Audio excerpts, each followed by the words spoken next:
On the outskirts of the city, there stood an old and abandoned asylum known as the Forgotten Asylum. It had been vacant for years, but eerie stories surrounded it. The locals claimed that at night, terrifying screams and the sound of dragging chains could be heard from within its decaying walls.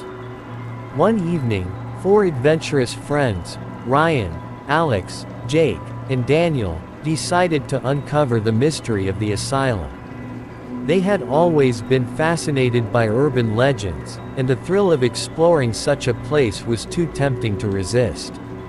As night fell, they armed themselves with flashlights and entered the asylum. The air inside was thick with dust, the walls bore faded and unreadable graffiti, and cobwebs hung from the ceiling like ghostly drapes. The silence was oppressive, except for the occasional creaks of the old wooden floor beneath their feet.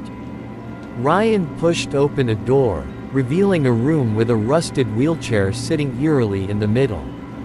As they stepped inside, the chair moved slightly, as if someone had just risen from it. Alex, startled, slammed the door shut. That was just the wind, Jake laughed nervously, trying to mask his own fear. Before they could proceed further, a blood-curdling scream echoed through the hallways. Their flashlights flickered as panic took hold of them. "That wasn't the wind," Daniel whispered, his face pale.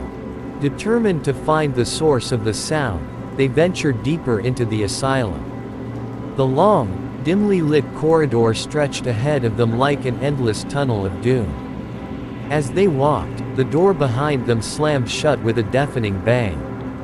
Their breath quickened, and a shadow darted across the walls. Ryan, gripping his flashlight tightly, muttered, "We shouldn't have come here." Suddenly, Alex felt a cold hand on his shoulder. He spun around with a scream, but there was no one there. The fear in their eyes was unmistakable. The asylum was alive with something unnatural.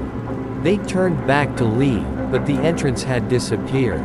The asylum seemed to have shifted, trapping them inside. "It's like this place doesn't want us to leave," Jake gasped, his voice shaking. In desperation, Daniel started reciting prayers. As soon as he did, an unnatural silence engulfed the building. Slowly, the entrance door creaked open, revealing the night outside. Without hesitation, they ran, their feet barely touching the ground until they reached their car.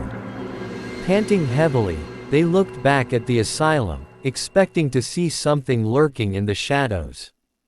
But it was just an old, desolate building, silent and empty, as if nothing had ever happened. The next morning, they shared their experience with an elderly man from the town.